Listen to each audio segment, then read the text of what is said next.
আজকে 2026, 2023 বা 22-এই যারা বেরিয়েছেন, মানে উইথ ডিউ রেসপেক্ট, কিন্তু তারা কজন ইন্ডাস্ট্রিতে এখনো পর্যন্ত ঠিক মতন টিকে থাকতে পেরেছেন, যেটা তুমি ধৈর্যের কথা বললে, বা দর্শকও কতজনকে মনে রাখতে পেরেছেন? কোয়ালিটি তোমার না থাকলে কিন্তু যতই তুমি সম্পর্ক করো কিচ্ছু হবে না। তারপর একবার দুবারও হবে না। এই রিয়েলিটি শোতে অনেকাংশে সেটা স্ক্রিপ্টেড থাকে। তুমি যদি এখানে থাকো, তুমি এখান থেকে এবার এখান থেকে ওইটা যাওয়াটা কিন্তু দায়িত্ব তোমার।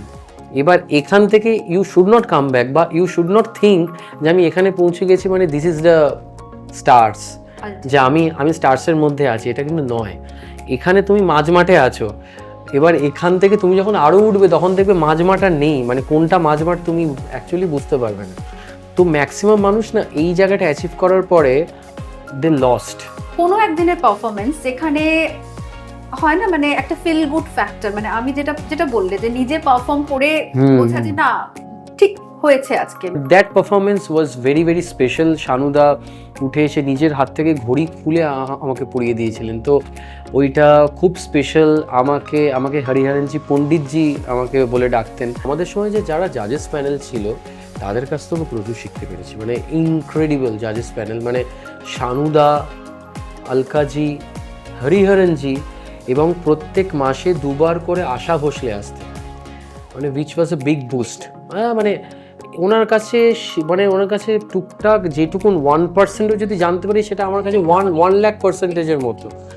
তো এবং উনি আমার গান শুনে উঠে দাঁড়িয়ে গোল্ড কয়েন দিয়েছেন, মানে এটা তো আমার কাছে অনেক অনেক অনেক বড় বাবা। খোলাপাতা এবং অর্পিতার আরও একটা এপিসোডে আপনাদের স্বাগত। আপনাদের সঙ্গে রয়েছে আমি, অর্পিতা। আজকের এপিসোড একেবারে অন্যরকম হতে চলেছে। চ্যানেলে এখন রিয়েলিটি শোয়ে ছড়াছড়ি, এবং প্রত্যেক রিয়েলিটি শো থেকে আমরা অনেক অনেক ট্যালেন্টেড সিঙ্গার পাচ্ছি। জার্নিটা ঠিক কীরকম থাকে, আর বেরিয়ে আসার পর কতটা টাফ চ্যালেঞ্জের মুখোমুখি হতে হয়, সেই সমস্ত কিছুই আজকে জানবো। কারণ আজকের পডকাস্টে আমার guest 2014 Zee Saregamapa finalist Aritra. Welcome. কেমন আছো? Thank you. খুব ভালো আছি, এবং আজকে এখানে আসতে পেরে খুব ভালো লাগছে। তোমার সঙ্গে অনেক অনেক দিনের আলাপ, তো এইভাবে তোমাকে দেখবো সেটাও আর কি ভাবিনি। তো খুব ভালো লাগছে আজকে এখানে। এবং মানে এতদিন ধরো অনেক অনুষ্ঠানে একসাথে বসেছি, এক্স্যাক্টলি, তোমার গল্প শুনেছি, গান শুনেছি, কিন্তু আজকে একেবারে অন্যভাবে এই এপিসোডটা আমরা করতে চাইছি। যে যেটা বললাম শুরুতেই, যে সত্যি কতটা চ্যালেঞ্জিং থাকে এই গল্পগুলো একটু শুনবো, এবং তোমার সেই জার্নির গল্পগুলো অনেকেই জানেন, তো আরো একবার একটুখানি শোনার চেষ্টা করবো। প্রথমে বলো যে তোমার এই জার্নিটা, মানে ছোট থেকে বাড়িতে তো একটা পরিবেশ ছিলই তোমার, কবে থেকে ভাবলে যে গান একটা শুধুমাত্র প্যাশন নয়, তোমার মানে চলার পথের একটা সঙ্গী, নেশা পেশা দুটোই? আমি গান গাইছি তখন, ধরো আমার বয়স তখন 2.5 বছর। তখন থেকে আমি গান গাইছি, আমার বেসিক ট্রেনিং মায়ের কাছে। এখনো মানে যে কোনো লাইভ শো বা যে কোনো কিছুতে মাকে গান শুনিয়ে তারপর যাই, মানে সব ঠিকঠাক আছে কিনা। তো বাড়ি থেকে সেই সাপোর্টটা সবসময় ছিল, মা বাবার কাছ থেকে সেই সাপোর্টটা অলওয়েজ পেয়েছি। কিন্তু যা হয় মধ্যবিত্ত ঘরে, মিউজিক বা যে কোনো আর্ট ফর্ম যে এইটা আমাদের প্রফেশন হয়ে যাবে সেটা তো একদম শুরু থেকেই থাকে না। তো শুরু থেকে পড়াশোনার সঙ্গে গান, মানে ওটা কিন্তু থাকতোই, মাস্ট। মানে এখন আমি দেখি, মানে আমার কাছে যারা শিখতে আসে বা যাদের সঙ্গে আমার আলাপ হয়, না এখন স্যার ক্লাস 10 চলছে, ক্লাস 12 চলছে, এখন প্রচুর চাপ, এখন 3 বছর গান করা যাবে না। আমি কিন্তু বোর্ডস এক্সামের আগের দিন পর্যন্ত কিন্তু প্র্যাকটিস করেছি, মানে 10 বলো, 11 বলো, 12 বলো, এমনকি তারপরেও আর কি যখন হায়ার স্টাডিজ করেছি। তো সঙ্গীতটা আমার বাড়িতে এমনভাবেই, সেই কালচারটা এমনভাবেই ছিল যে যে স্টাডি, খাওয়া, খেলা, ঘুম, এই যে আমাদের সিস্টেম থাকে, সেই সিস্টেমের মধ্যে গানটাও কিন্তু একটা আছে, একটা অঙ্গ। হ্যাঁ, এবং মানে আজকেই আমি এক জায়গায় গল্প করছিলাম যে যে আমার প্রিয় জিনিসগুলো বন্ধ করে দেওয়া হতো। আমি একদম যখন আর কি ছোটো ছিলাম, যে আমি যদি প্র্যাকটিস না করতাম, আমি মামার বাড়ি যেতে খুব ভালোবাসতাম, ক্রিকেট খেলতে খুব ভালোবাসতাম, সেই জিনিসগুলো বন্ধ করে দেওয়া হতো যদি আমি প্র্যাকটিস না করি। মানে একটা কথা এখান থেকে শুনে আমার মনে হচ্ছে যে ডিসিপ্লিন, এটা অ্যাবসলিউটলি, একদম শুরু থেকেই প্রয়োজন, না একদম থাকলে একদম কিছু হয় না। ডিসিপ্লিন, ধৈর্য এবং তুমি যে কাজটা করছো সেইটার প্রতি ডেডিকেশন, সেই কাজটার প্রতি ভালোবাসা, একদম একদম ছোটবেলায় তো সেইভাবে আর কি বুঝতাম না, প্র্যাকটিস করে যেতাম। আস্তে আস্তে বয়স বাড়ার সাথে সাথে আর কি বুঝতে পারি কদর। তো বাড়ি থেকে আমি হিউজ হিউজ আর কি সাপোর্ট পেয়েছি। তো এইটা তুমি যে প্রশ্নটা আমাকে করলে যে কবে থেকে আমার মানে নেশা পেশা এক হয়ে গেল, তো সেটার ধরো 2014 সাল থেকে হয়েছে। হুম। মানে তার অনেক আগে থেকে আমি গান করছি। 2010 থেকে আমি প্রফেশনালি বাইরেও গাইছি, তার আগে এমনি বাড়িতে গাইতাম, টুকিটাকি কম্পিটিশনে যাচ্ছি, বাবার কোনো অফিসের প্রোগ্রাম হলে যাচ্ছি। কিন্তু প্রফেশনালি তুমি যদি বলো তাহলে 2010 এরকম থেকে আমি পাবলিকলি আর কি পারফর্ম করছি। তো তার সঙ্গে আমার পড়াশোনা চলছে, সব কিছু চলছে। তো তারপরে 2014 পর থেকে এটা হয় আর কি। তুমি তো ইঞ্জিনিয়ার, হুম হুম। এবং মানে সেই প্রফেশনটা ছাড়লে কেন? কোথাও গিয়ে এই খিদেটা, মানে এই তাগিদটা থেকেই ছাড়া? দেখো তো, আমার মনে হয় তুমিও একমত হবে এটা আমার সাথে, যে with due respect to corporate house, যে আমরা সকলে জানি যে টাইম বাইন্ডিং সেরকম থাকে না, হুম। যে আমি সকাল 10টায় যাব এবং মেক শিওর আমি 6টায় চলে আসবো, সেরকম কিচ্ছু নেই। এবং সেটা হওয়ার চান্স 0%, মানে হয় না। তো আমি ধরো 8টা সাড়ে 8টায় বাড়ি থেকে আর কি বেরোতাম, তারপর আবার 8টা সাড়ে 8টায় বাড়ি ফিরতাম, দেন একটু রেস্ট নিয়ে রাত্রি 9:30 10টা থেকে আবার রাত্রে যারা যে ক্লায়েন্টসগুলো থাকতো তাদের সঙ্গে ডিল করা ল্যাপটপ নিয়ে। তো আমি এতটাই ব্যস্ত হয়ে গেছিলাম যে মিউজিকটা ওই, আমি খুব কম পিরিয়ড অফ টাইমে চাকরি করেছি, 6 মাস, 6 থেকে 7 মাস হবে। তো এটা আমি বলছি ধরো 2013 সালের কথা। আচ্ছা। 2013তে আমি ইঞ্জিনিয়ারিং পাশ করি, তারপরে থ্রু ক্যাম্পাসিং আমাদের চাকরি হয়েছিল। তো তারপরে আমি ভাবলাম যে না, এটা তো হচ্ছে না, মানে ঠিক আছে টাকা পয়সা আসছে, আর সেই সময় মানে ইটস এ হিউজ হিউজ মানি। তো মানে আমার কাছে তো অনেক হিউজ মানি। তো আসছে, ছাড়বো ছাড়বো ছাড়বো, কিন্তু আমি দেখলাম যে এই 6 মাস মানে গান বাজনার কিচ্ছু হয়নি, মানে গটাও হয়নি আর কি, কিচ্ছু হয়নি, নাথিং। মানে এবং তুমিও একমত হবে যে যে কোনো আর্ট ফর্ম করার জন্য যে স্পেসটা দরকার হয় সেটা হয়তো কর্পোরেট হাউসে অ্যাকাস্টম করা সময়টা ইজ ভেরি টাফ। একদম। মানে হয় না, মানে তুমি যদি সেই আর্ট ফর্মটাকে ভালোবাসো, সেটা একটা ক্রিয়েটিভিটি, একটা স্পেস লাগে, এবং সেটার সাথে কোনোভাবে জাস্টিস কোনো করা যায় কোনো না। কোনোভাবে জাস্টিস করা যায় না। Then I thought to leave the job, যেটা খুব কঠিন ছিল একটা মধ্যবিত্ত ঘরে থেকে এতগুলো টাকার চাকরি দুম করে ছেড়ে দেওয়া, and that's too for music. হুম। মানে এমন না আমি আরেকটা ভালো অপশন পেয়েছি যে আমি ওখানে যাচ্ছি এবং মেক শিওর করবো যে ওখানেও বেটার অপরচুনিটি আসছে, এরকমটা নয়। মানে এই আমাদের যে কোনো আর্ট ফর্ম তো খুবই আনব্যালেন্সড একটা আর কি প্রফেশন, যেখানে আজকে খুব ভালো, কালকে খুব খারাপ হতে পারে, কালকে আরো ভালো হতে পারে, কালকে কিছু নাও থাকতে পারে। এবং অনেক বেশি কম্পিটিশন, অনেক বেশি কম্পিটিশন এবং প্রতিনিয়ত। প্রত্যেক মুহূর্তে তোমাকে নিজেকে প্রমাণ করতে হবে, অ্যাবসলিউটলি, এটা মানে একটা ব্যাপার থাকে। হুম এখান থেকে দুটো প্রশ্ন আমার হুম, ভীষণ প্লিজ মাথায় প্লিজ বলো। আসছে। প্রথমত হচ্ছে, এই যে চাকরি ছেড়ে দেওয়া, হুম অনেক সময় এরকম আমাদের হয়, বন্ধু বান্ধব হোক, রিলেটিভ হোক, তাদের থেকে শোনাই যে যেটা তুমি বললে যে সেখানে আমার মানে ফিউচারটা কতটা সিকিউর সেটা তো হুম। না জেনেই একটা ডিসিশন নেওয়া। তো সেইটা একটা ফেস করা, যে কেন ছাড়লি বা কিভাবে এটাতে পারসিউ করবি, এইটা একটা ব্যাপার থাকে। এবং আর একটা থাকে বাড়ির সাপোর্ট। হুম। তো এই বিষয়টা তোমার ক্ষেত্রে কিভাবে এসেছিল? বাড়ির সাপোর্ট ওয়াজ মানে বাড়ি, যদি ওদের সাপোর্টটা না পেতাম তাহলে আমি হয়তো এত বড় ডিসিশন আমি নিতে পারতাম না।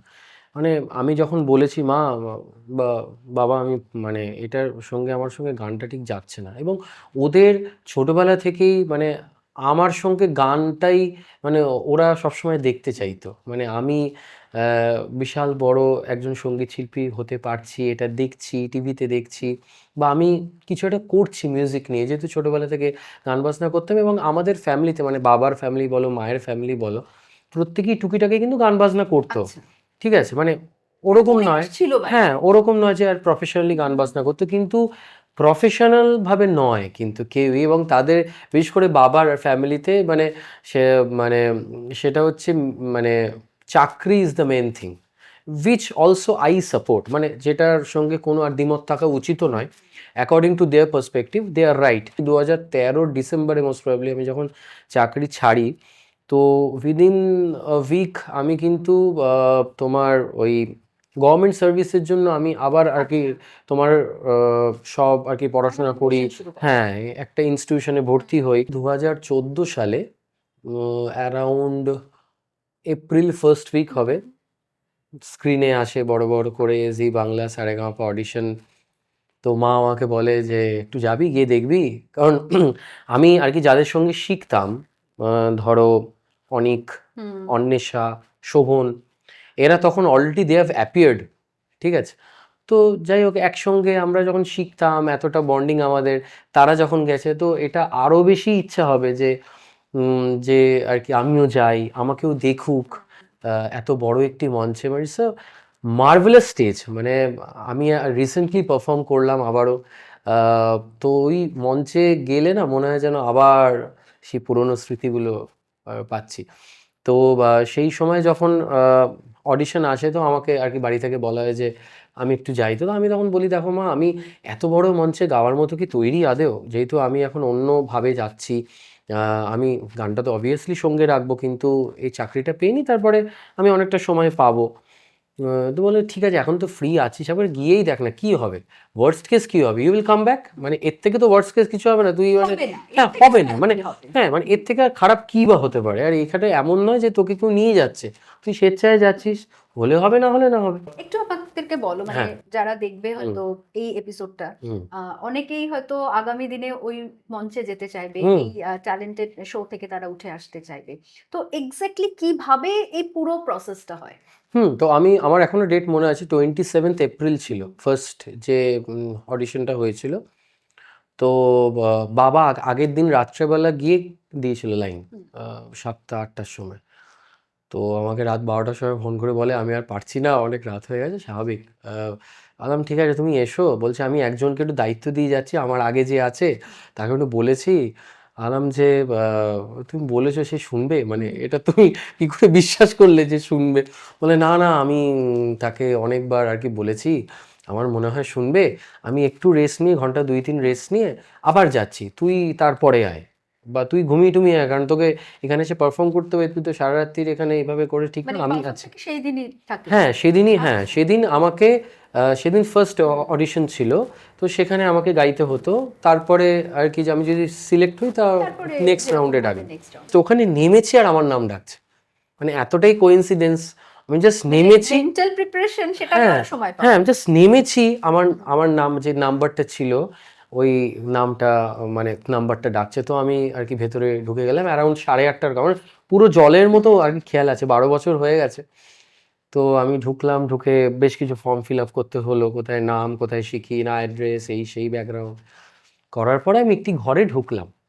প্রচুর ঘরে হচ্ছে, দেখি সব ঘরে প্রচুর লাইন, যা হয় একটা স্কুলে হয়েছিল। প্রচুর প্রচুর পার্টিসিপেন্ট, প্রচুর লোক। আমি তো ভাবছি বাবা কি করে আমি গাইবো, এত লোক, এরা আমাকে নেবে এরা? তো যাই হোক, আমি ঢুকলাম, ঢুকে আমি একটি গান গেয়েছিলাম মনে আছে, ফুল গেন্দওয়ান আমারও, এই গানটা গেয়েছিলাম। তো গাওয়ার পরে তো আমার 5টা গান আমার আর কি শুনতে চেয়েছিল, পাঁচটা প্রায় 5টা ধরনের। মানে সেখানে ফুল গেন্দওয়ান আমারও গেয়েছি, 100% লাভও গেয়েছি, মানে নানান ধরনের গান, একদম পুরোনো দিনের গান, কিছু পেপি নাম্বার, কিছু ক্লাসিক সংস, এরকম করে প্রায় 5টা গান আমি গেয়েছি। 28 তারিখ আমি দেখলাম বেশ কয়েকজনের ফোন এসছে, আচ্ছা, হ্যাঁ নেক্সট স্টেপের জন্য। 28 তারিখ হয়ে গেল, 29 তারিখও বেশ কয়েকজনের ফোন এসছে, আমার আর আসছে না। এবার আমি ভাবছি মা বেকার তুমি আমাকে পাঠালে, দেখেছো হয়নি। বলে তুই দাঁড়া না, এতগুলো গান তো শুনেছে, নিশ্চয়ই কিছু ভেবেছে। বলি তো শুনেছে, দেখ না। এবার 30 তারিখ আমার সকালবেলা একটা মর্নিং শো ছিল আমার, মানে শো মানে কি, একটা ছবি দেখতে যাব। স্কুলের বন্ধুরা আমরা 2009-তে যে ব্যাচটা ছিলাম, সেই ব্যাচে। তো আমরা ভাবলাম যে সবাই মিলে ছবি দেখতে যাই, আমারও মন মেজাজ ভালো লাগছে না। এক্সমেন ফার্স্ট ক্লাস, সেই ছবিটার নাম ছিল, মনে আছে আমার। তো সেই হলে ঢুকে আমার কাছে ফোন আসে, একটা আননোন নাম্বার। তখন তো আর এত স্মার্টফোন ছিল না, নর্মাল একটা ফোন, নোকিয়া 110 টাইপের কিছু একটা ফোন ছিল। তো ওখানে ফোন এসছে, হ্যালো, তখন বলছে উই আর কলিং ফ্রম জি বাংলা, তো আপনি সিলেক্টেড হয়েছেন, তো আপনাকে কালকে আসতে হবে। ভাবলাম ওকে ওকে ওকে, এবার তখন তো ছবির ক্লাইম্যাক্স, আমার আর ক্লাইম্যাক্স মাথায় নেই, আমি হাঁ করে দেখছি, আমি ভাবছি কখন আমি বাড়ি যাবো। মাথায় ঘুরছে। আর আমাকে গান তৈরি করতে হবে, আমি কখন বাড়ি যাবো। 30 তারিখ আমি যখন যাই, এটা হয়েছিল লেকল্যান্ড কান্ট্রি ক্লাবে, আচ্ছা, ঠিক আছে। লেকল্যান্ড কান্ট্রি ক্লাবে, আমি একটু ইলাবোরেটলি বলছি, please don't take it otherwise, যারা শুনছে একদমই মানে ডোন্ট আমরা তো গল্প don't don't get bored, but একদম যেহেতু হ্যাঁ, ইন্টারভিউ সেশন। যেহেতু এই এই কথাগুলো আমার কাছে খুব মানে কাছের, এবং যেটার জন্য আমি এখানে হয়তো এসছি আজকে তোমার সামনে। অরিত্র, মানে এই কথাগুলো জানার পর যারা হয়তো যেতে চাইছে এবছর বা নেক্সট হুম ইয়ারের জন্য যারা তৈরি হচ্ছে, মেন্টালি কিন্তু অনেকটা হুম বুস্ট আপ হুম হবে। হুম হুম তো 31 তারিখ যখন যাই, তখন আবার বেশ কিছু গান আমার শোনা হয়, এবং আমার এবার তখন জি এর পুরো টিম ছিল, আচ্ছা, পুরো টিম, যে director, assistant director, executive producer. যে অডিশনটা হয় সেটা কারা শোনেন?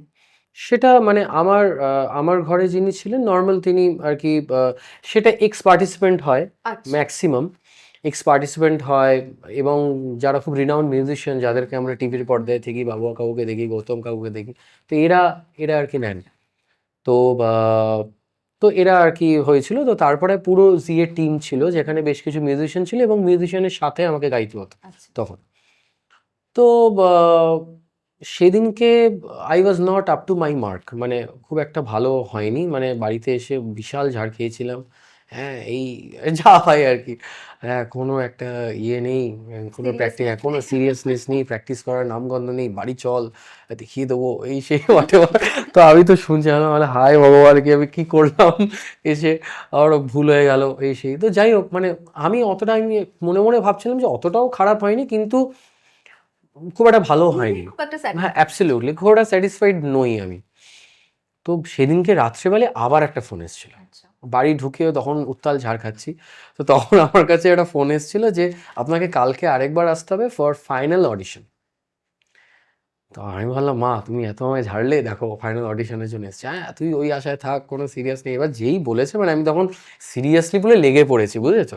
8টা-ফাটটা নাগাদ ফোন এসেছিল, আমি পুরো একদম সিরিয়াসলি প্র্যাকটিস করে কি গাইবো প্ল্যান আউট করে, আচ্ছা, তারপরে সেটা কি চয়েসটা তোমাদের উপরেই দেয়া থাকে? মোটামুটি দেওয়া থাকে। আমি যে জনারটায় মানে খুব আর কমফোর্টেবল, সেইটা ওরা মেনলি শুনতে চায়, বা এর বাইরেও তুমি কমফোর্টেবল কি না সেটাও শুনতে চায়।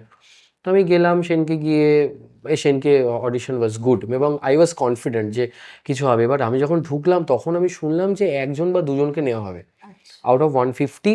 মানে আমি কাউন্ট করিনি, 120 থেকে 150 জন লোক তো হবেই, ক্যান্ডিডেট ছিল।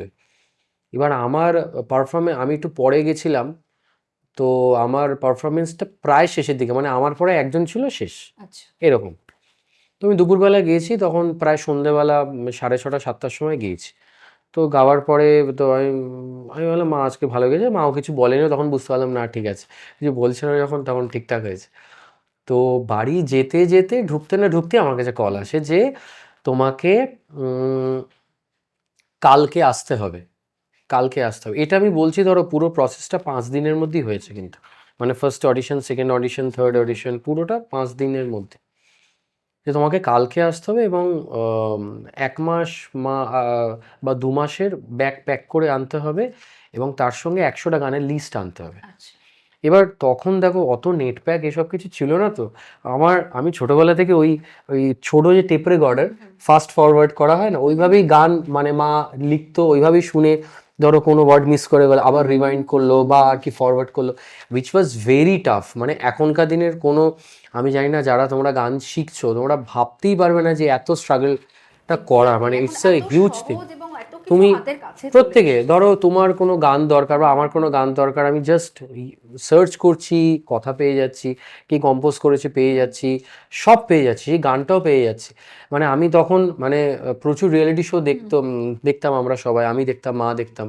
তো বেশ কিছু গানের তখন আমাদের গড়িয়াতে গিয়ে, কোনো একটা রেকর্ড কোম্পানিতে গিয়ে আমাদের জিজ্ঞেস করতো এই গানটা অ্যাভেলেবেল আছে কিনা, 5টা দিলাম, তার মধ্যে 3টে আমাদের ওই ওই ইয়েতেই আর কি, ক্যাসেটে রেকর্ড করে দিত। এরকম করে করে ইট ওয়াজ ভেরি টাফ। হয়তো এই কষ্টটা হয়েছে বলেই আজকে হয়তো এই জায়গাটায় এসেছি। তো সেইভাবে জার্নি শুরু হয়, তো তারপরে তারপরে ওখানে গিয়ে গ্রুমিং হয়। এই যে গ্রুমিং সেশনটা, সেটা মানে কিভাবে তোমাদের চলে? ধরো আমরা যারা প্রিলিমিনারি যারা থাকতে শুরু করলাম গিয়ে, প্রথম বেশ কয়েকজনকে চিনতাম আগে থেকে।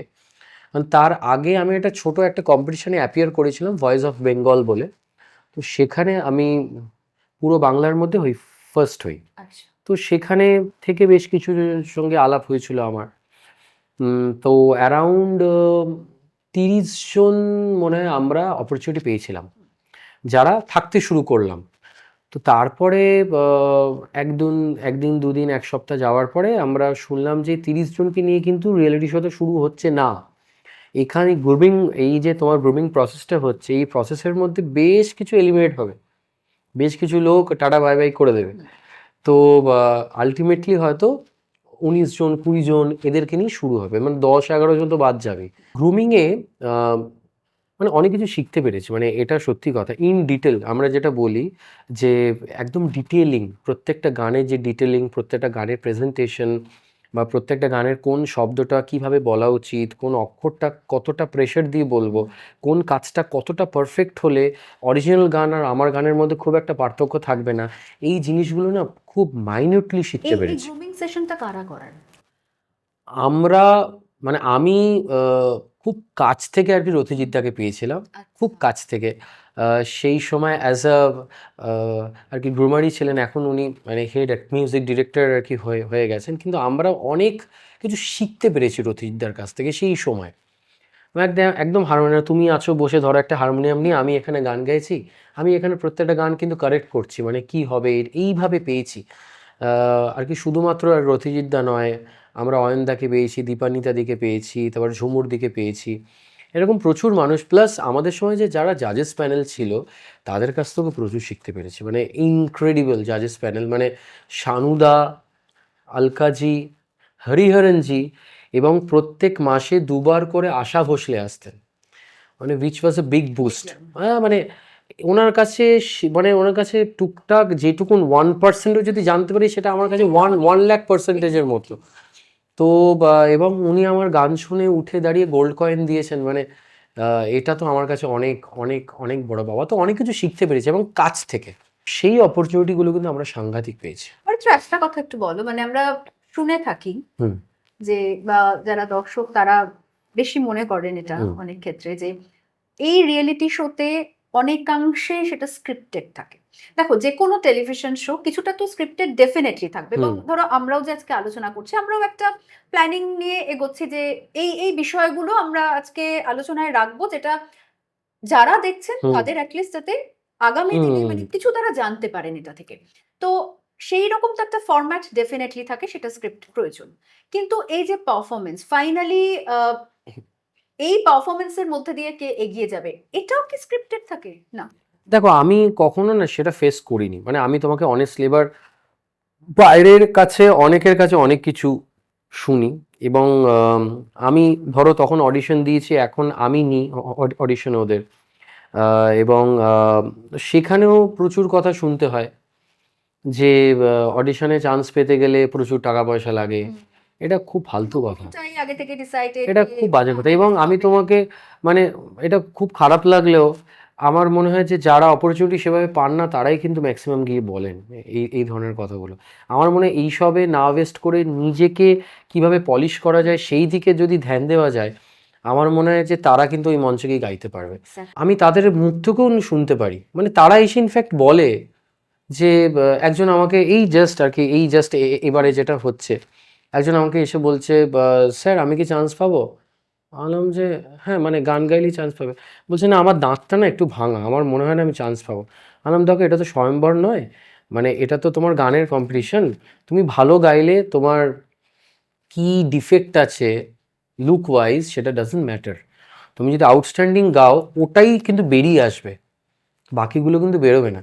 তোমাকে সুন্দর একটা শার্ট পরালে, মেকআপ করালে তোমার কিন্তু 50 থেকে 80 হয়ে যাবে তুমি, কিন্তু মেকআপ মেকআপ Ultimately তুমি যেটা দিচ্ছ, হ্যাঁ, তোমাকে মেকআপ করালেও কিন্তু 50 থেকে 80 হবে না in case of music. exactly, সেটা তোমাকে 80 তখন হয়ে হচ্ছে তোমাকে এটা। 80 হয়ে আসতে হবে, বাকি তুমি শিখে তুমি 100 করতে পারবে। তো এই জিনিসটা ইজ ভেরি ইম্পর্টেন্ট, যে to learn and to stay focused, ধৈর্য, যেটা আজকালকার দিনে ম্যাক্সিমাম মানুষের নেই। আমি এবার একটু এই জায়গাগুলোতেই আসবো। একটা রিয়েলিটি শো হচ্ছে, এত ট্যালেন্টেড সিঙ্গার বেরোচ্ছে, কিন্তু সত্যি কথা অরিত্র বলো, মানে এখন মানে হাতে গুনে কজনকে আমরা মনে রাখছি? হুম আজকে 2026, 2023 বা 22-এই যারা বেরিয়েছেন, মানে উইথ ডিউ রেসপেক্ট, কিন্তু হুম। তারা কজন ইন্ডাস্ট্রিতে এখনো পর্যন্ত ঠিক মতন টিকে থাকতে পেরেছেন, যেটা তুমি ধৈর্যর কথা বললে, বা দর্শকও কতজনকে মনে রাখতে পেরেছেন? তো আমার কোথাও গিয়ে মনে হয় যে যে কোনো ক্ষেত্রে জার্নিটা বা চ্যালেঞ্জটা মনে হয় তার পর থেকে শুরু হয়। অ্যাবসলিউটলি মানে তুমি যে কথাটা বললে একদম সত্যি, যেটা আমি কিন্তু যখন আমি পার্টিসিপেট করতাম তখন কিন্তু আমি এই কথাটা রিয়েলাইজ করতাম না, এবং সেটাই কোয়াইট অবভিয়াস। আমার তখন বয়সটা অনেক ছোট, আমি ভাবছি যে এটা এখানে আমি মানে এখানে কিছু না হতে পারলে আমার জীবন শেষ। এবং মানে এটাই আলটিমেট। হ্যাঁ, এটাই আলটিমেট। এবং অ্যাকচুয়ালি কিন্তু এটা একটা বিশাল প্ল্যাটফর্ম যেখানে আমরা এত মানুষের কাছে পৌঁছে যাচ্ছি, আমরা আমাদের ট্যালেন্টটাকে শোকেস করতে পারছি। এর চেয়ে বড় সত্যি আর কোনো মানে কথা নেই যে আমাদের we are very much deprived. আমাদের এই জেনারেশনটার কথা বলছি, যেখানে হয়তো এফএম বা মৌলিক গান যেটা আমরা শুনে আমরা আর বড় হয়েছি বা সেটা শুনতে একসাথে, সেটা আমরা তো সবসময় শুনতে পাই না। তো আমাদের ওয়ে আউট কি, মানুষের কাছে পৌঁছানোর ওয়ে আউট কি? আমাদের কাছে এরকম প্ল্যাটফর্মগুলো রিয়েলিটি শোরই প্ল্যাটফর্ম আছে বলেই আমরা কিন্তু ডেফিনেটলি লাখো লাখো মানুষের কাছে পৌঁছাতে পারছি। তোমাকে অনেকটা ধাপ এগিয়ে দিচ্ছে। অনেকটা অনেকটা। এবার সেখান থেকে তুমি যদি এখানে থাকো, তুমি এখান থেকে এবার এখান থেকে ওইটা যাওয়াটা কিন্তু দায়িত্ব তোমার। এবার এখান থেকে you should not come back, বা ইউ শুড নট থিঙ্ক যে আমি এখানে পৌঁছে গেছি মানে দিস ইজ দ্য স্টার্স, যে আমি স্টার্সের মধ্যে আছি, এটা কিন্তু নয়। এখানে তুমি মাঝমাঠে আছো। এবার এখান থেকে তুমি যখন আরো উঠবে তখন দেখবে মাঝমাঠটা নেই, মানে কোনটা মাঝমাঠ তুমি অ্যাকচুয়ালি বুঝতে পারবে না। তো ম্যাক্সিমাম মানুষ না এই জায়গাটা অ্যাচিভ করার পরে দে লস্ট। মানে কেন মানে সেটা কি তুমি একদম যে শুরুতে কথাটা বলে discipline, this is the most important thing, আচ্ছা। যেটা আমার মনে হয় যে অনেকের মধ্যে থাকে না একটা জায়গায় পৌঁছানোর পরে। সেই ডিসিপ্লিনটা তুমি যদি রাখো এবং নিজেকে যদি পলিশ করো ডে বাই ডে, কারণ তোমার সঙ্গে কম্পিট করার জন্য প্রতি মুহূর্তে কিন্তু নতুন নতুন নতুন মুখ আসছে, এবং তোমাকে সেখান থেকে বেরিয়ে আসতে না হলেও তোমাকে সেই দলের মধ্যে কিন্তু থাকতে হবে, তোমাকে সেই দলের মধ্যে একজন হতে হবে। এবং নিজস্বতাও কিছুটা রাখতে হবে। অ্যাবসলিউটলি, যেটা তুমি করবে সেটা আর পাঁচজন মানুষ করতে গেলে পাঁচবার ভাববে, সেটা যদি তোমাকে করতে হয় তাহলে তোমার কিন্তু লাইফটা আর পাঁচজনের থেকে আলাদা হতে হবে, তবেই তুমি করতে পারবে। এবং সেইটার মধ্যে প্রথম হচ্ছে ডিসিপ্লিন, এবং নিজেকে প্রতিনিয়ত গ্রুম করে যাওয়া, নিজেকে এগিয়ে নিয়ে যাওয়া, এবং নানান মানে আমি বলছি শুধুমাত্র ধরো স্টেজ শোজ নয়, এই ধরো নানান ধরো রেকর্ডিংস বলো বা কোনো টিভি প্ল্যাটফর্মে অ্যাপিয়ার করলেও কিন্তু মানুষের মনে থাকে। সেটার চেয়েও যেটা বড় দরকার তোমার পারফরমেন্স, যেন সেটা তোমার যেটা ডে ওয়ানে যেটা 10 ছিল সেটা যেন 9 না হয় কোনোদিনও, বা 8 না হয়, সেটা যেন 20 হয়। তবে কিন্তু মানুষ মানে তোমাকে মনে রাখতে বাধ্য। সেই ডিসিপ্লিন রেগুলার দরকার। অ্যাবসলিউটলি। কতটা চেঞ্জ হয়েছে অরিত্র, মানে তাও তোমার ধরো 12 বছর হয়ে হুম গেল, হুম। এখন মিউজিক ইন্ডাস্ট্রিতে নতুন অনেক কিছু এসেছে, মানে এই চেঞ্জেসটা কতটা দেখছো এবং সেটা কতটা মিউজিকের জন্য ভালো? আমি এই জায়গা থেকে জিজ্ঞাসা করছি। ধরো এখন এআই এর যুগ, হুম অনেক সুবিধা হয়ে গেছে, হুম। অনেক সুযোগ হয়েছে, মানে সেখানে মিউজিক কতটা মানে কোথাও গিয়ে কি মনে হয় ডিপ্রাইভ হচ্ছে, নাকি আরো বেশি এনরিচড হচ্ছে? এআইও একটা অসম্ভব ভালো একটা টুল আমি বলবো, যে যেখান থেকে কিন্তু মিউজিক্যালি তুমি প্রচুর এনরিচড হবে। কিন্তু অন দ্য কন্ট্রারি তুমি যদি দেখো যে তুমি একটা কথা বললে, আমি এআই দিয়ে তোমার জায়গায় আমার গলা বসিয়ে দিলাম, সেটা কিন্তু ভুল। তো সেই জিনিসটা তুমি এক্সপেরিমেন্টের জন্য করতে পারো যে কেমন লাগছে, but if you post it publicly তাহলে কিন্তু সেটা ভুল। তো সেক্ষেত্রে আমার মনে হয় যে এই এআই হয়ে অসম্ভব ভালো হয়েছে, কিন্তু আমার মনে হয় যে কিছু বাইন্ডিংস রাখা উচিত, যে this should be done with AI and this should not be done with AI. Aritra, আড্ডা তো চলবে, একটা ছোট্ট করে একটু কিছু শুনি গান। আচ্ছা, ঠিক আছে, অল্প করেই শোনাই একদম। एहसान तेरा होगा मुझ पर, दिल चाहता है वो कहने दो मुझे, तुमसे मोहब्बत हो गई है मुझे, पलकों की छाँव में रहने दो, एहसान तेरा होगा मुझ पर, दिल चाहता है वो कहने दो मुझे, तुमसे मोहब्बत हो गई है मुझे पलकों की छाँव में रहने दो एहसान तेरा होगा मुझे पर। Thank you. আহ, এই যে তুমি এআই এর প্রসঙ্গ নিয়ে আমরা আলোচনা করলাম, আরেকটা মানে উম, ধরো টেকনোলজিক্যালি এখন এতটা স্ট্রং, এই যে পিচ কারেকশন আমরা শুনি যে সবটাই হয়ে যায়, হুম। তাহলে কি মানে এই যে তুমি প্র্যাকটিস ডিসিপ্লিনের কথা বলছো, খুব চর্চার মধ্যে না থেকেও কি যে কেউ তাহলে সিঙ্গার হয়ে উঠতে পারে, যেহেতু এত কিছু সুযোগ রয়েছে, এবং সেটা সত্যি একটা মিউজিকের জন্য কতটা খারাপ বা কতটা এগিয়ে যাওয়া সত্যি সম্ভব? দেখো আগেকার দিনে আমি শুনেছি একটা গান যখন তৈরি হতো সেই গানটার পেছনে 1 মাসের পরিশ্রম থাকতো, রিহার্সেল থাকতো প্রতিনিয়ত, এবং লাইভ মানে লাইফ আমরা যেভাবে অনুষ্ঠানে পারফর্ম করি, অন স্টেজ পারফর্ম করি, সেইভাবে প্র্যাকটিস হতো। এবং তারপরে গিয়ে একটা গান সারাদিন ধরে গাওয়ার পরে সেই গানটা আমরা শুনতাম এবং সেটা মাইলস্টোন, সেটার পেছনে কিন্তু প্রচুর পরিশ্রম থাকতো। এখন ব্যাপারটা অনেকটা অন্যরকম হয়েছে, যুগটা পাল্টেছে। মানে পিচ কারেকশন দেখো, টেকনোলজিক্যালি তুমি সব কিছু করতে পারবে, ফিলটা কিন্তু দিতে পারবে না। ফিলটা, যে আবেগটা যেটা মানুষকে কানেক্ট করবে, এই যে এত আমরা গান শুনি, তুঝে সব बैर लगाया ऐसा, এইটা কিন্তু পিচটা ঠিক করে দেবে।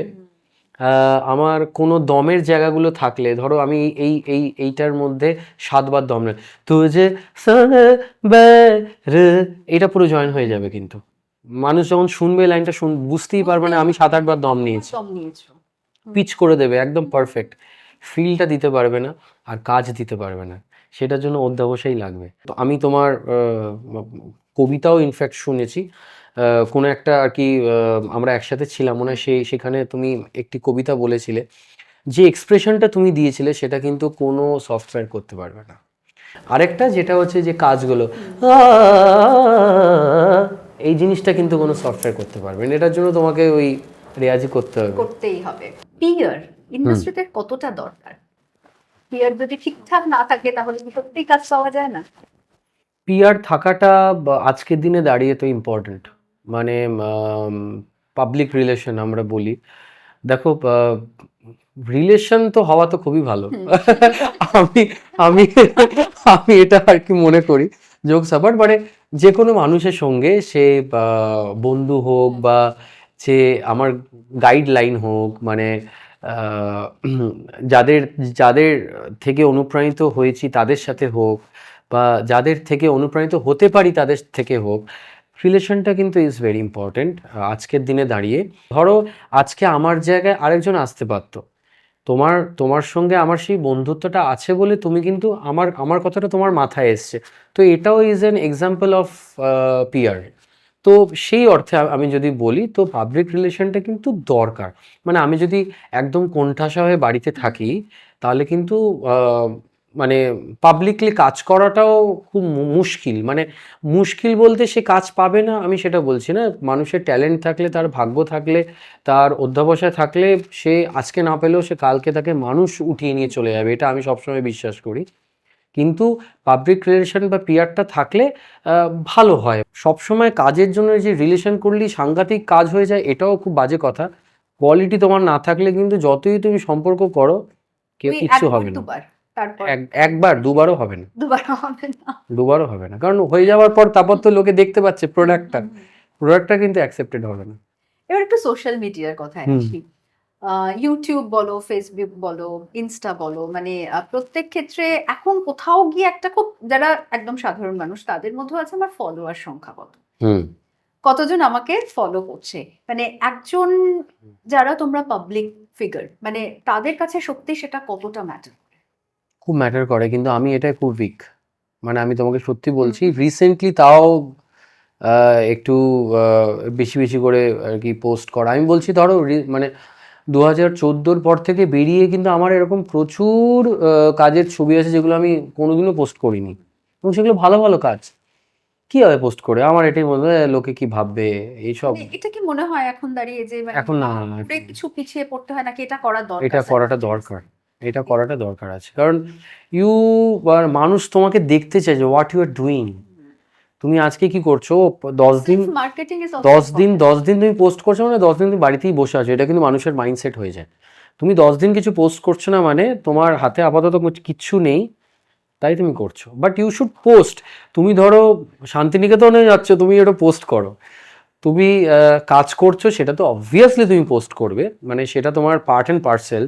এটা ছাড়াও তুমি পোস্ট করো, তোমাকে আপডেটেড থাকাটা খুব ইম্পর্টেন্ট।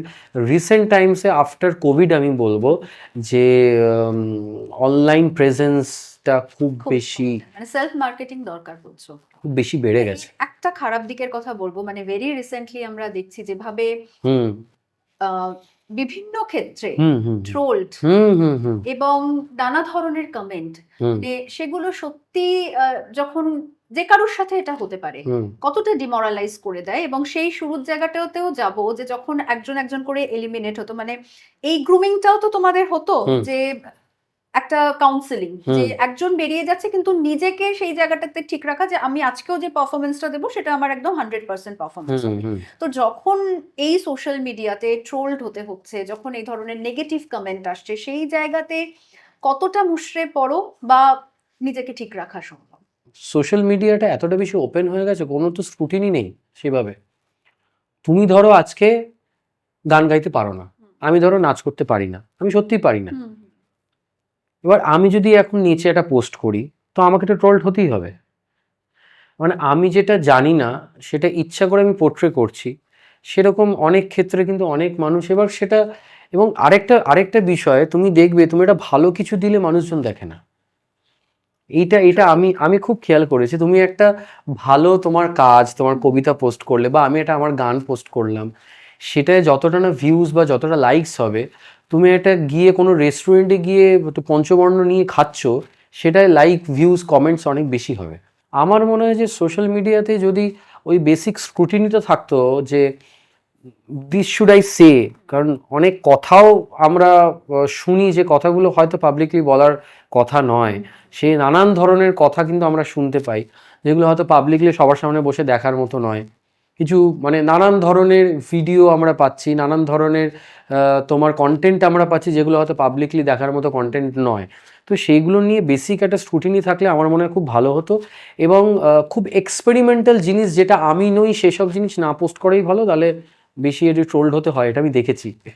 মানে এবং কোথায় দাড়ি টানতে হবে, হ্যাঁ, দাড়ি টানতে হবে, এটা আমার মনে হয় জানা উচিত। যখন তোমাদের এই মানে প্রত্যেক দিনের এই পারফরমেন্স গুলো হতো, একটা টেনশন তো ডেফিনেটলি ভেতরে কাজ করে। কিন্তু কোনো একদিনের পারফরমেন্স যেখানে হয় না, মানে একটা ফিল গুড ফ্যাক্টর, মানে আমি যেটা যেটা বললে যে নিজে পারফর্ম করে বোঝা যে না ঠিক হয়েছে আজকে, মানে আমি আমার 100% কি 200% আমি দিতে পেরেছি। এবং সেখানে ওই এক হয়ে যাওয়া জাজ থেকে শুরু করে দর্শক থেকে শুরু করে, মনে আছে কোনো একটা গান? হ্যাঁ, মানে এরকম প্রচুর গান, মানে আমার মনে আছে আমি পরপর 17টা পারফরমেন্সে 12 থেকে 13, আমার 13 থেকে 14টা আমি পারফর্মার অফ দ্য ডে পেয়েছিলাম। মানে আমার প্রথম আর 17টা পারফরমেন্স। তো প্রত্যেকটা পারফরমেন্সই আমার খুব কাছের। অবভিয়াসলি প্রথম পারফরমেন্সের কথা আমি বলবো, যেটার দিয়ে আমি নানান মানুষের কাছে আসতে পেরেছিলাম, প্রথম যে গানটা আমি গেয়েছিলাম।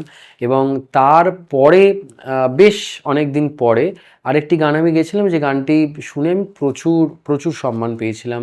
মানে সবাই স্ট্যান্ডিং ওভেশন দিয়েছিল, এবং স্ট্যান্ডিং ওভেশন অনেক পারফরমেন্সই দিয়েছে, কিন্তু but that performance was very very special. শানুদা উঠে এসে নিজের হাত থেকে ঘড়ি খুলে আমাকে পরিয়ে দিয়েছিলেন, তো ওইটা খুব স্পেশাল। আমাকে হরিহরনজি পণ্ডিতজি আমাকে বলে ডাকতেন। তো অনেক সম্মান পেয়েছিলাম। তো সেই পারফরমেন্সটা, কোনটা গানটা? আচ্ছা। হ্যাঁ হ্যাঁ হরে হ্যাঁ হ্যাঁ রে হ্যাঁ, ও আজি ফুল গেন্দवा न मारो लगत करे जवा में चोट, दुने में दोहाय कहे चतुर मन तिछि छोरी करत हर जाई, फूल गेंदवा न मारो फूल गेंदवा न मारो लगत करे जवा में चोट, हे दहका हुआ ये अंगारा, अंगारा, दहका हुआ ये अंगारा, जो गेंदवा कहलाए है, तन कर जहां गिरे पापी वही दाग पर जाए हैं, अंग अंग मोरा पीर करे और करके कहे, फूल गेंदवा न मारो न मर फूल गेंदवा, दवा दवा दवा दवा दवा दवा दवा दवा न मारो न मारो, लगत करे जवा में चोट। নতুন কি কাজ করছো? নতুন দোলে একটি গান আসছে। আমরা এই গানটা নিয়ে আমি খুব এক্সাইটেড।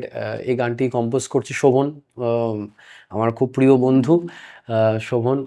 তো ও কম্পোজ করছে, তো সেটা নিয়ে কাজ চলছে এখন এবং খুব এক্সাইটেড, এবং অন্য ধরনের একটি গান এবং একটা সুন্দর ফিউশনের ওপর একটা গান এবং পুরোটাই রঙের গান, আচ্ছা, এবং সেরকম গান খুব কম আছে আমার মনে হয়।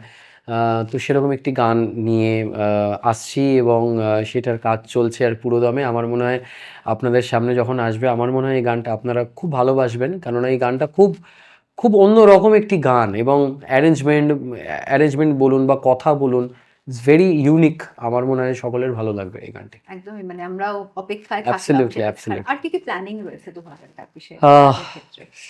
দেখো, প্ল্যানিং বলতে প্ল্যানিং তো প্রত্যেক বছরই থাকে। মানে আমি সবসময়, আমার রিসেন্টলি আর কি রূপমদার সঙ্গে দেখা হয়েছিল, তো আর কি যে মঞ্চের কথা এতক্ষণ ধরে হচ্ছিল আর কি, তো রূপমদা আমাকে একটা দারুণ কথা বলল, বলে সবসময় তুমি এখন কি করছো সেটার থেকেও বেশি সবসময় ধ্যান দেবে তুমি আগামীদের জন্য কি করে যাচ্ছ।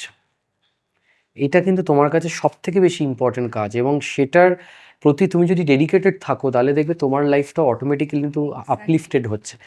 এই কথাটা মানে আমার কাছে যে কত দামি তুমি ভাবতে পারবে না, এবং এমন একজন মানুষ যার ফ্যান ফলোয়িং ইজ ইনফিনিটি আমি বলবো। তো তিনি যখন এই কথাটা দাঁড়িয়ে বলেন, মানে আমার কাছে সত্যি মানে এইটাই আমার আপাতত এটাই টার্গেট, যেন আমি আমার আগামীদের জন্য, যেন আমার কোনো কাজ বা আমার কোনো ক্রিয়েশন বা আমার কোনো সঙ্গীত বা each and everything related to music, যেন সেটা আগামীদের হেল্প করে। এই ডিজিটাল প্রেজেন্সটা এখন ইজ ভেরি মাচ ইম্পর্টেন্ট। এই জিনিসটা করার মানে সত্যি কারণ হচ্ছে এটা যে এতটাই মোটিভেটেড হচ্ছি নানান জায়গা থেকে, নানান সবাই মানুষ পোস্ট করছে নানান। আগামী দিনে আমরা মানে সোশ্যাল মিডিয়ায় আরো বেশি অ্যাক্টিভ হতে দেখবো। হ্যাঁ হ্যাঁ, দেখছেন মানে আপনারা এখনো দেখছেন, কিন্তু হবে। হ্যাঁ, অ্যাবসলিউটলি। একটু আড্ডা চলতে চলতে সময় কোথা থেকে বেরিয়ে যায় খেয়াল থাকে না, এবং সত্যি তাই। কিন্তু ওই একটা গণ্ডির মধ্যে তো আমাদের রাখতেই হয়। শেষের দিকে যে প্রশ্নটা করতে চাইবে, আমি জানি উত্তর না না না না আসবেই, মানে লাইফ পার্টনার সম্পর্কে কি, মানে কোনো প্ল্যানিং আছে এখনো পর্যন্ত, বা কেউ এসছে? তো প্ল্যানিং থাকে না, এটা তুমি থাকলেও দ্বিমত হতে। তোমার কাছে যদি কেউ থাকে আমাকে বলতে পারো। না, আপাতত ওরকম কেউ নেই আপাতত, ফর দ্য টাইম বিং। আচ্ছা, আর মানে এই গান, এটা তো চলছেই, তোমার পারফরমেন্স, স্টেজ শো বলো, নতুন কাজের কথা বললে, শেখাচ্ছ, এবং তার সঙ্গে চাকরি তো ছেড়ে দিয়েছো, অন্য কোনো কাজও করছো? মানে চাকরি তো আর কি ছেড়ে দিয়েছি, তোমাকে তো একটু আগেই বলছিলাম যে কিন্তু এখন যে চাকরিটা করছি ফর দ্য লাস্ট 4-5 ইয়ার্স, সেটা মিউজিক রিলেটেড, এবং একটি প্রাইভেট স্কুলে আমি আর চাকরি করি। তো সেখানে আর মিউজিক ডিপার্টমেন্টটা আমি আর কি দেখি, এবং খুব ভালো লাগে, মানে সেই কাজটা যেহেতু গান সংক্রান্তই, এবং সেটা তুমি শেখাতে পারছো। হ্যাঁ শেখাতে পারছি প্রত্যেকদিন, এবং তাদের থেকেও অনেক কিছু শিখতে পারছি। ওদের মধ্যে একটা আলাদা ভাইব আছে জানো তো, যেটা কনফিডেন্স প্রথমত, এবং ভয় ডরহীন। তুমি যে কোনো কিছু একটা করতে পারো, ওরা কিন্তু করবো না এরকম কিন্তু হবে না। ম্যাক্সিমাম বাচ্চা কিন্তু নয়, 80% বাচ্চা কিন্তু এখনকার দিনে প্রচণ্ড স্মার্ট। Thank you Aritra. আজকের এপিসোড শেষ করব তার আগে একটা ছোট্ট করে গানের অনুরোধ রাখবো, অবশ্যই যেটাতে কপিরাইটের কোনো সমস্যা থাকবেন না। কিন্তু তার আগে আপনাদেরকে বলি, আজকের এপিসোড আপনাদের কেমন লাগলো অবশ্যই কমেন্ট সেকশনে জানান। এবং এই রিয়েলিটি শো সম্পর্কে আমরা অনেক কিছু শুনে থাকি, কিন্তু সত্যি কি হয়, কিভাবে সেখানে গ্রুম হয় এবং কিভাবে সেখানে সমস্তটা একদম A to Z শেখা যায়, আর বেরিয়ে আসার পর আসল জার্নিটা শুরু হয়, আসল চ্যালেঞ্জটা কিন্তু সেই জায়গা থেকে শুরু হয়, এমন অনেক কিছুই জানলেন। ভালো লাগলে অবশ্যই শেয়ার করুন এপিসোড, এবং আরো কি দেখতে চাইছেন সেটাও জানান, এবং কমেন্ট সেকশনেও আপনাদের কেমন লাগলো সেই বিষয়টা জানান। এবং যেরকম বললাম যে একটা গান হ্যাঁ তুমি দুপুরই শুনবো। হ্যাঁ তুমি তুমি একটু আগে বলছিলে কপিরাইট, হুম। এবং একটু আগে বলছিলে লাইফ পার্টনার, তো ওদের সংক্রান্ত নিয়ে একটা গান গাই।